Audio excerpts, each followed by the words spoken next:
가수 노사연, 우리가 잘 아는데 그가 부르는 만남이라는 노래가 있습니다. 우리의 만남은 우연이 아니야. 그것은 우리의 바람이었어 하면서 부르는 이 노래가 우리 국민 정서에 잘 맞아떨어져서 오랫동안 유행한 적이 있습니다. 여기 노래의 가사처럼 이 세상에는 많은 만남들이 있습니다. 태어나면서 부모와 만나죠. 그리고 이 자녀들이 자라면서 학교에서 친구들과 만나고 스승과 만납니다. 그리고 이제 장성해서 직장에 가서 동료를 만나고 그러다가 인생의 동반자인 부부가 만나게 됩니다. 그리고 그 부부를 통해서 자녀가 태어남으로 한 가정을 이룹니다. 그래서 인생은 만남의 연속이고 그 만남이 어떤 만남이냐, 좋은 만남도 있고 불행한 만남도 있고 그러하죠. 그런데 우리는 눈에 보이는 현상만 생각해서는 안 돼요. 가장 중요한 만남이 무언가를 생각해야 합니다. 그것은 인간의 많은 만남 중에 인생에 있어 가장 중요한 만남은 인간이 그를 지으신 하나님과의 만남이다 하는 것입니다. 영원하신 하나님이 오늘 우리를 하나님의 형상과 모양으로 만들었기 때문에 우리는 반드시 나를 지으신 하나님과의 만남을 통해서 영적 교통이 이루어져야 하고, 그렇게 해서 내 영혼이 살고 내 영혼이 잘 될 때만 우리의 모든 범사가 형통하고 그 모든 일이 축복된다는 것이죠. 그래서 오늘 우리는 이 주님과의 인격적인 만남이 이루어져야 모든 완전하다는 것을 알고 이 주님과의 만남을 확인해야 하겠습니다. 문제는 오늘 내가 살아가면서도 또 교회를 다니면서 과연 바로 이 예수 그리스도와의 인격적인 만남을 가졌는가 하는 것입니다. 성경에 나와 있는 모든 위인들은 하나님을 믿는 사람들의 이야기인데 그들은 다 동일하게 하나님과 그 생애에서 인격적 만남을 가졌다는 것입니다. 오늘 본문에 갈릴리 바닷가에서 물고기만 잡던 시몬 베드로가 나오는데 그도 자신의 삶의 자리가 어디입니까? 저 북쪽 이방인들과 함께 섞여 사는 갈릴리 나사렛입니다. 그 갈릴리 동네 가버나움입니다. 그 갈릴리 동네 디베랴 바닷가입니다. 그 주변을 무대로 삼고 이 물고기 한 마리 두 마리 잡아가면서 생존해가는 볼품없는 정말 보잘것없는 인생이었습니다.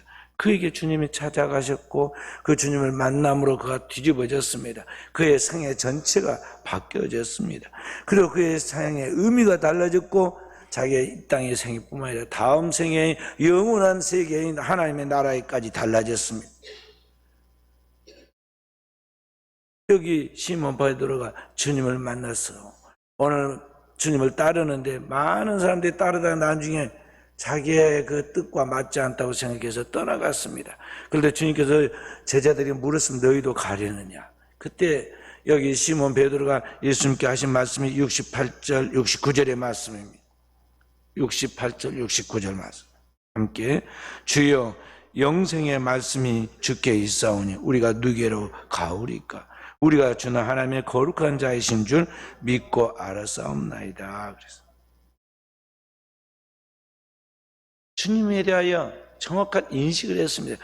주님이 누구이신가에 대하여 그는 영생의 말씀이 있는 바로 그 주님이라고 그랬습니다.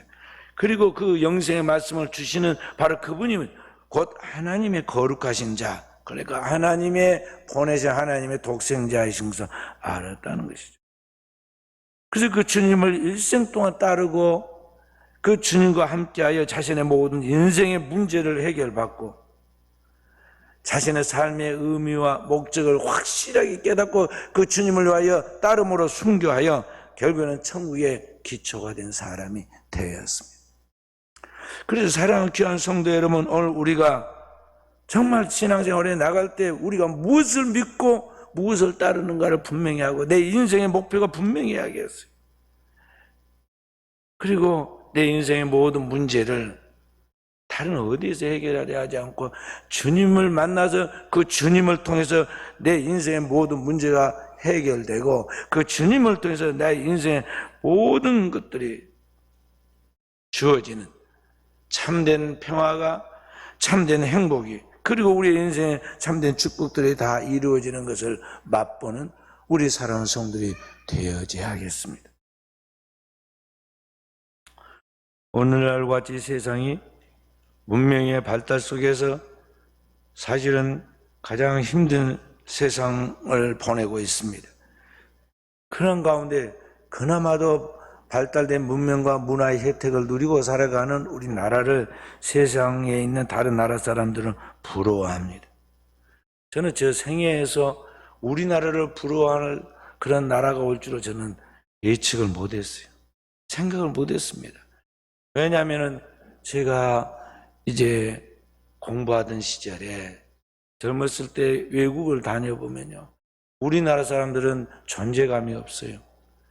일본 사람들은 알아주는데, 심지어는 저 중국도 그래도 땅덩어리 때문에 알아주는데요, 우리나라 사람들은 있는지 없는지, 나라가 있는지 자체도 모릅니다. 설명을 해주려면 복잡해요. 그러니까 항상 나가서 이렇게 다닐 때 우리나라 사람들이 참 우리나라가 너무 약하구나 하는 것을 많이 피부로 느꼈는데요, 그런 우리나라가 세계 속에 어디든지 가면 지금 알아주는 그런 나라가 되고 보니까 참 세상 많이 달라졌잖아요. 그런데 세계가 부러워하는 이 대한민국에 실제로 살기는 우리가 볼 때 어떠합니까? 우리나라 안에도 사실은 불행한 일들이, 사건, 사고가 얼마나 많이 일어납니까? 세계 사람들이, 우리나라 사람들이 밤에 그냥 산책도 하고 차를 먹고 안 다니고 그냥 여자들이 맨몸으로 이렇게 레시바 귀에다 꽂고 음악 들어가면서 운동하고 그러고 다니는 걸 보면요, 그렇게 안전한 나라인가 하고 부러워하기도 합니다. 그런 사실은 실제로 그렇지도 않습니다. 안전하지 않아요. 그래서 우리나라에가 얼마나 무서운 일들이 많이 일어납니까? 어느 날은 제가 지하에서 기도를 하는데 부엌에서 막 비명 지르는 소리가 납니다. 사모님을 부릅니다. 그래서 사모님이 뛰어가고 놀래고 가보면 아무것도 아니에요. 지네가 한 마리 기어갔어요. 지네를 보고 막 비명을 지르고 난리를 합니다. 어떤 사람은 거미만 보고도 막 비명을 지릅니다. 사실은 또 그런 겁도 많고 그렇게 예쁜 사람이 나중에 보면요, 부엌에서 뭘 하는가 보면요, 그보다 지네보다 100배나 큰 팔떡팔떡 뛰는 물고기를 막 겁도 없이 막 도마에다 놓고 내려칩니다. 그래가 잘라가지고 점심밥 하잖아요. 자, 그런데 사실은 지네가 무서운 것이 아니라, 아니면 아프리카 밀림에 사자나 벵골 호랑이가 무서운 게 아니라 제일 세상에 무서운 게 뭐냐면은 사람입니다. 사람처럼 악하고 강교하고 사악한 것이 없어요. 사람을 통째로 잡아다가 막 살아있는 사람을 배를 가르고 장기를 빼내가지고 팔아먹기도 하고, 이 무서운 세상이에요. 그리고 그렇게 옛날에 이웃 간에 화목하고 또 정으로 산다고 하면서 그렇게 살던 세상인데요, 이웃 간에 인사도 안 합니다. 괜히 안채가지고 문제에 얽힐까 싶어가지고 이웃과 서로 말도 않고 지내요. 그러다가 조금만 어떤 일에 다툼과 분쟁이 생기면은 가만두지 않습니다. 법에다가 고소 고발하고, 그래서 쓸데없는데 막 시간과 정력을 낭비하고 스트레스를 받죠. 그리고 또 함께 살아가는 사람들의 삶 속에서, 그 공동체 속에서 미워하다가 나중에 살인을 저지르고 매스컴에 그게 보도가 되죠. 우리나라 같이 조그만 나라인데, 그렇게 인구도 많지 않고 땅도 크지 않은 나라인데요, 교도소가 쉬운 4개나 있는데 10,000원입니다. 꽉꽉 차고 넘쳐가지고요. 경찰서에 거기에 유치장이 있는데 거기도 10,000원입니다. 얼마나 사건 사고가 많은지 몰라요. 우리나라만 그러냐? 국제사회 가면 더 하죠. 옛날처럼 그냥 총으로 쏘는 게 아닙니다. 총 쏘고 뭐 거기다 대금 꼽아가지고 전지 육박전 한다고 전지, 그것은 옛날에 그 어떤 전설에 나온 이야기 같은 이야기 됐어요. 지금 미사일을 가지고 쏘죠. 그리고 한번 터뜨리면 지금 종말이 오는 핵무기를 가지고, 핵무기를 울타리처럼 세워놓고 각 나라마다 언제든지 건들면 쏘겠다고 지금 그렇게 위협하는 시기가 되었습니다.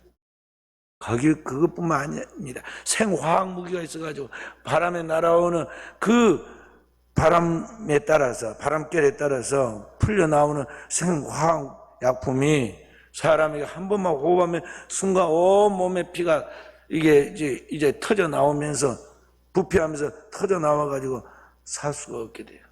바로 숨이 끊어져 버려.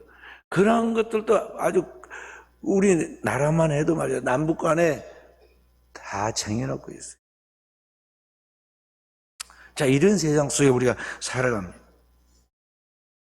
이 복잡한 세계 속에서 인간의 그 다양한 생태를 가지고 있는 그 환경 속에서, 그리고 인간의 그 예측할 수 없는 그 심리를 가지고 있는 그 속에서 우리가 과연 어떻게 살아가고 있는가, 우리는 생각해 봅니다.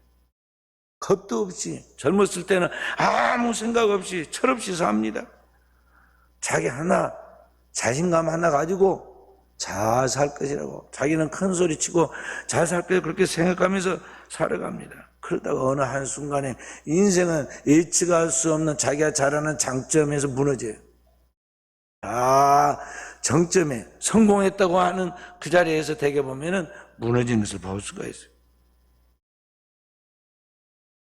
그래서 때때로 우리의 인생이, 자기의 삶이 망가지죠. 경제적으로 말하면 부도가 납니다. 어느 순간에 내 인생이 부도가 나가지고 사는 것이 죽는 것보다 더 힘들 만큼 그렇게 힘든 세월을 살아갑니다. 그러면서도 누구에게 말도 못하고 속으로 끙끙 앓고 그렇게 보내죠. 자, 이런 인생의 복잡한 문제를 무엇으로 해결했어요? 뭐 음악 하나 들어가지고, 친구들하고 카페에서 차 한잔 마셔서, 아니면은 다른 어떤 아주 대단히 힘있고 실력 있는 사람 같은 사람을 귀인으로 만나가지고 그 사람이 내 인생을 해결해 줄 것 같아요? 다 각각 따져보면요, 자기 짐이 아주 맬 수 없는 큰 짐이라 자기도 죽을 맛이에요. 신문에다가 맨날 대통령께 호소합니다고 했었지만 대통령도 나도 못해 먹겠다고 자살해버려요. 이 세상이 그렇다니 말이죠. 그러니까 오늘 인생의 모든 문제를 풀어가는 데 있어서 우리는 그 답을 알아야 돼요. 인간의 문제에 대한 궁극적인 답은 땅에 있거나 사람에게 있는 것이 아니에요. 이 땅에 있는 사람이 만든 종교에 있는 것도 아니에요. 인간의 모든 문제를 유일하게 다 짊어지고 해결하신 분은 누구냐? 바로 우리의 인생의 모든 짐을 십자가에서 홀로 짊어지고 하나님의 영원한 속죄를 이루어 우리의 문제를 다 해결해 놓은 바로 그리스도에게 있다는 걸 우리가 알아야 한다는 것이죠. 그래서 주님은 우리에게 말씀하셨습니다. 마태복음 11장 28절부터 30절 말씀. 뭐라고 말씀하셨습니까?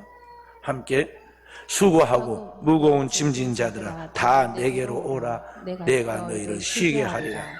나는 마음이 온유하고 겸손하니 나의 멍에를 메고 내게 배우라. 그리하면 너희 마음이 쉼을 얻으리니 이는 내 멍에는 쉽고 내 짐은 가벼움이라 하시니라. 주님이 말씀하셨어요. 우리의 인생의 수고하고 그 무거운 짐을 다른 어디에서 해결하려고 하지 말고 바로 길과 진리와 생명이 되신 그 주님, 내 인생의 모든 짐을 져주신 바로 그 유일한 주님, 그 주님께로 가지고 오라고 그랬어요. 주님만이 나의 모든 현실을 다 아시고 나의 부도나고 망가져서 쓸모없는 존재인 나를 다시 일으켜 세워서 부활시키는 생명과 부활의 주님인 것입니다. 요한복음 11장 25절부터 26절에 주님은 나사렛 무덤 앞에서 이렇게 말씀하였습니다. 25절. 그때에 예수께서 대답하여 이르시되 천지의 주제이신 아버지여 이것을 지혜롭고 슬기는 자에게 숨기시고 어린아이들에게 나타내심을 감사하나이다. 아멘. 요한복음 11장 25절 26절 말씀. 요한복음 11장 25절 26절 말씀.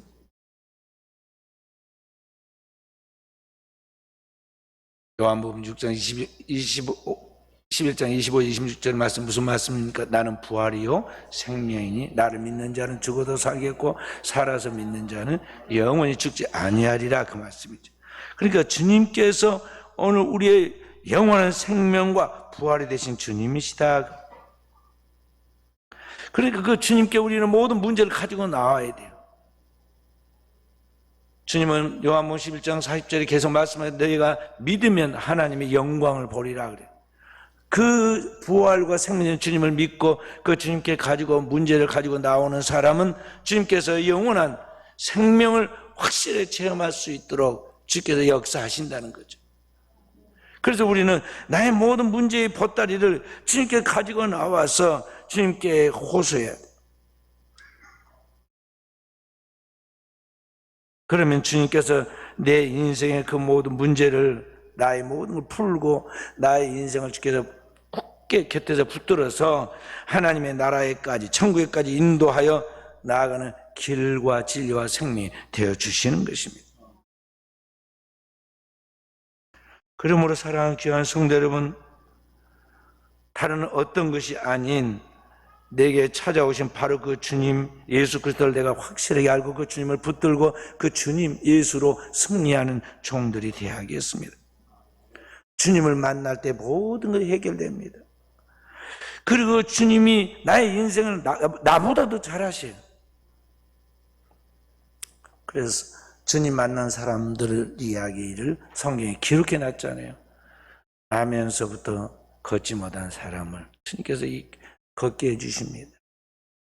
나면서부터 보지 못한 사람을 주님께서 찾아오셔서 만나서 그를 눈뜨게 해주고 그 인생을 변화시켜 주십니다. 병들어서 고생하다 죽은 나사로를 무덤에서 다시 일으켜서 그에게 제2의 생애를 살아가게 하십니다.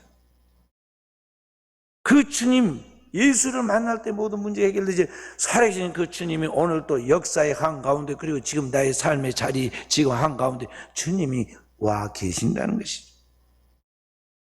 내 인생의 부단한 현실로부터, 내 인생의 안진병이 된 현실로부터, 내 인생의 소경된 처지로부터, 나의 나락에 떨어져 수많은 사람들에게 비난과 조롱을 받고 돌멩이가 날아와서 죽음이 코앞에 와 있는 이 나의 비참한 현실로부터 언제나 나와 함께 나의 곁에서 나를 변호해주고 나를 보호해주고 새 삶을 살아가도록 만드신 그 주님이 오늘 나와 함께 하신다는 것입니다. 예수 그리스도는 성경에만 있는 것이 아닙니다. 그 주님은 어제나 오늘나 영원토록 나와 함께 하신다는 것을 알아야 한다는 것이죠. 그래서 우리가 그 주님을 만나야 하는데, 과연 사랑하는 성도 그 주님을 만나고 있습니까? 교회는 왜 다닙니까? 예배는 왜 드립니까? 교회는 왜 여기에 일주일 내내 거의 비어있다시피 한 교회 공간을 그대로 놔둬야 합니까? 경제적으로 보면은 이 칸칸이 막아가지고 상가로 내놓으면은 세를 받을 수도 있고, 또 우리 성도들이 들어와서 돈을 벌면은 돈을 벌 수 있는데 왜 교회 공간을 구별해가지고 거기에 비워놓습니까? 다른 게 아닙니다. 주님을 만나라는 것이죠. 예레미야 29장 12절 13절에 이렇게 말씀했습니다. 너희가 내게 부르짖으며 내게 와서 기도하면 내가 너희의 기도를 들을 것이요 너희가 온 마음으로 나를 구하면 나를 찾을 것이요 나를 만나리라. 그러니까 오늘 주님께서 우리에게 말씀하십니다. 주님이 가만히 있고 죄짓고 막 돌아다니는데 주님이 뭐가 아쉽다고 죄짓고 있는 그에게 찾아가서 곁에서 계속 기다리고 있으면서 싫다고 자꾸 주님 저리 가라, 나 죄짓고 죄짓는 게 재밌어서 여기 있고 싶다고 해도 주님이 계속 그에 붙어서 그럴 이유가 없잖아요. 주님은 인격적인 하나님이세요. 내가 주님을 찾을 때 내가 여기 있다고 말하시는 분이세요. 그러니까 주님께서 너희가 내게 부르짖으며 내게 와서 기도하면 오늘 교회 와서 아버지 집에 와서 만민의 기도하는 집인 아버지 집에 와서 기도하면 내가 너희 기도를 들을 것이요. 너희가 온 마음으로 나를 구하면 전심을 하나님을 찾으면 그 말이에요. 나를 찾고 만나리라 그래요. 근데 오늘날 그리스도인들이 이런 하나님과의 인격적인 만남을 위하여 그 하나님을 찾지 않는다는 것이죠. 그 하나님께 부르지 않는다는 것이죠. 궁극적인 문제는 하나님으로부터 해결받으려고 해야 하는데 주님을 입술로만 믿는 것 같이 하지 실제로 삶의 그 위기의 순간에 고난의 자리에서 절박한 문제 속에서 그 하나님을 통해서 해결을 받으려고 부르짖지 않는 것.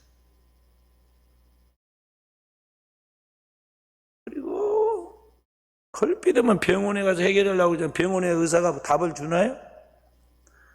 진짜 현상이 다 드러나가지고 알 수 있는 것만 의사들이 이렇게 하고 저렇게 하라고 이야기해주고 뭐 거기에 약을 발라주고 제조를 해주지 궁극적인 문제를 몰라요.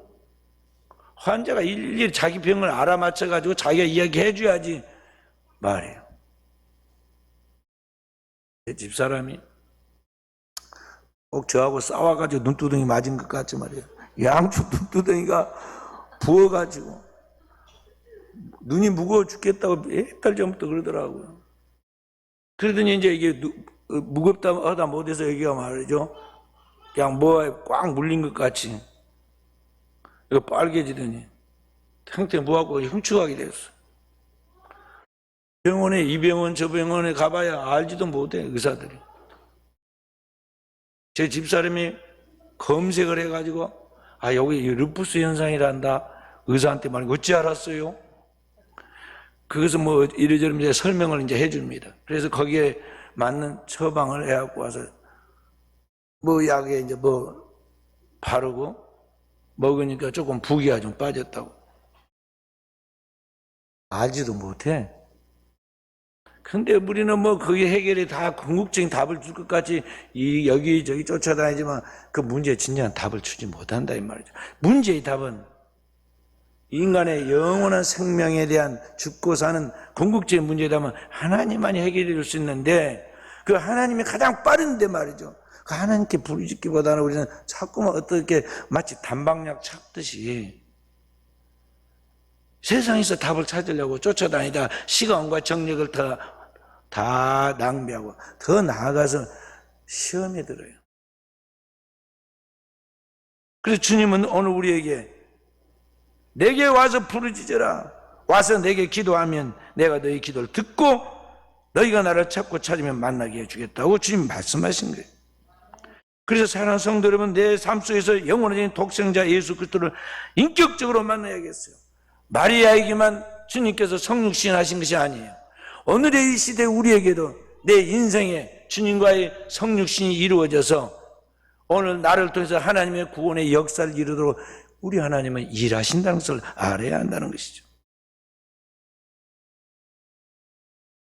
오늘 내 주님 예수 그리스도가 진정한 내 인생의 생명이고 내 인생의 부활이고 내 인생의 길이고 진리와 모든 것인데 그 주님은 전혀 찾지 않고 주님을 의지하지 않고 주님을 알지 못한 채 우리는 땅에서 모든 문제를 해결하려고 하니까 우리의 인생이 꼬이는 거예요. 절박한 순간에 우리는 사람을 찾고 사람을 만나려고 합니다. 그런데 결과는 어떻게 되느냐? 항상 사람을 의지하면 그 사람에서 상처를 받습니다. 자기가 똑똑한 줄 알고 자기의 힘으로 뭔가를 해결하려고 하면은요, 항상 결과가 어떻게 되냐면 어리석은 일을 저지르고 말아요. 세상에서 가장 나를 실망시키고 실패하게 만드는 사람이 누구냐 하면 바로 자기 자신이에요. 내가 잘못되게 생각하고 잘못된 판단과 결정을 해서 내 인생이 꼬이는 거예요. 저도 그랬어요. 저도 종종 사람을 의지하고 사람을 기대하다가 실패했어요. 어떤 악인도 두려워하지 말아야 하고 어떤 의인도 완벽한 게 아니까 맹종해서는 안 돼. 내 자신은 더욱 부족하다는 걸 알아야 돼요. 그런데 우리는 내가 모든 걸 다 해결하려고 하다가 항상 넘어진다 이 말이죠. 내 삶의 모든 실패했던 순간의 원인들이 뭔가 분석해보면 다른 것 아닙니다. 내가 하나님의 말씀을 굳게 믿고 하나님 말씀 속에서 기도하고 그 답을 찾았으면 그걸 끝까지 죽으면 죽으려고 끝까지 나갔어야 하는데 말이죠. 중간에 내가 흔들립니다. 그 전능하신 하나님과 그 사랑을 믿고 끝까지 붙잡아야 하는데요, 끝까지 믿고 행동하는 것이 아니라 중간에 인간의 이 말을 하면 여기 고개 돌리고 저 말을 하면 저기 고개 돌리고 그렇게 흔들려서 인간적인 판단이나 인간적인 결정을 내리고 나면은 결국에 가서 일을 그르쳐요. 그래가지고 일을 실패하게 됩니다. 저도 늘 그런 경험들이 했어요. 그렇기 때문에 어떤 순간에도 흔들리지 않고 모든 생각을 사로잡아 그리스도에게 오게 하고 그 말씀만 굳게 붙들고 끝까지 인내해 나가면 결국에 가서는 그것은 하나님이 붙잡아서 그걸 승리하게 하는 걸 알아야 한다는 것이죠. 고린도후서 10장 4절 5절에 이렇게 말씀하고 있습니다. 함께 우리의 싸우는 무기는 육신에 속한 것이 아니요 오직 어떤 견고한 진도 무너뜨리는 하나님의 능력이라. 모든 이론을 무너뜨리며 하나님을 아는 것을 대적하여 높아진 것을 다 무너뜨리고 모든 생각을 사로잡아 그리스도에게 복종하게 하니. 아멘. 오늘 그리스도인의 무기가 있다는 것이죠. 그것은 뭐냐면 이 육신적인 것이 아니에요. 어떤 견고한 진도 무너뜨리는 하나님의 능력이에요. 인간의 모든 생각과 사상, 이론들을 다 무너뜨리고 나가는 거예요. 그게 뭐냐? 모든 생각을 다 사로잡아서 그리스도에게 복종케 하는 그 하나님의 말씀이다 이 말이에요. 그러니까 이 하나님의 말씀만이 인간의 모든 생각을 무효하게 만들고 우리를 절망과 저주 가운데서 실패 가운데서 우리를 일으켜 세울 수 있는 유일한 답을 준다는 것이죠. 그래서 그 말씀이 있어야 돼요. 사람은 단지 이 땅에 있는 물질적인 것, 물리적인 것, 그러는 것으로 사는 게 아니에요. 돈으로 사는 게 아니다는 거죠. 떡으로 사는 게 아니다는 것이죠. 무기로 사는 것이 아니에요. 오늘 인간은 무엇으로 살았냐? 그 영원한 하나님의 말씀으로 살아야 돼요.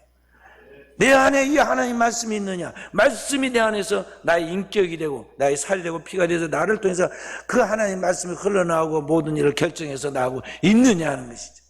말씀이 없기 때문에 우리가 실패하고 말씀이 없는 기갈 때문에 우리가 넘어지고 그렇게 해서 인생이 이리 꼬이고 저리 꼬이고 망했다는 것을 알아라는 것입니다. 그래서 그리스도인은 하나님의 말씀으로 살아야 하고 그 말씀을 내 안에 세워가지고 말씀이 나를 통해 일하게 하는 게 뭐냐면 성도의 영적인 기도 생활이에요. 그 성도는 기도가 그의 생활의 가장 중요한 일부가 돼야 돼요. 첫째는 말씀이 그 속에 살아있어야 하고 하나님의 말씀을 듣고 그 말씀을 그러한과 상고하여 읽고 그 말씀을 붙들고 기도하여 그 말씀이 그로 하여금 그의 생애를 지배하게 만들어라는 것이죠.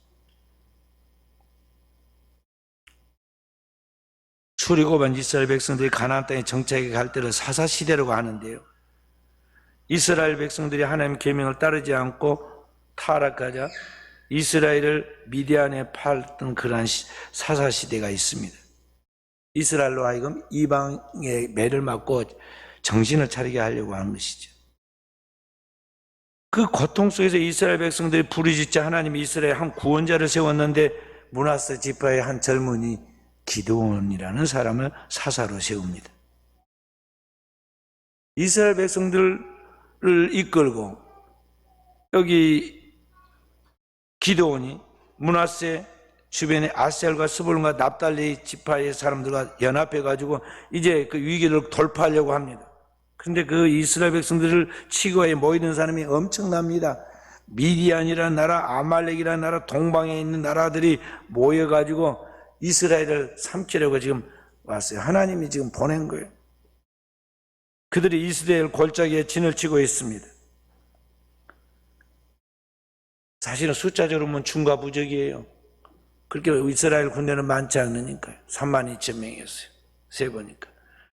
그래서 이 숫자 가지고 이길 수 있을까 하고 지금 기드온이 걱정을 하고 있는데 하나님이 기드온에게 말씀하십니다.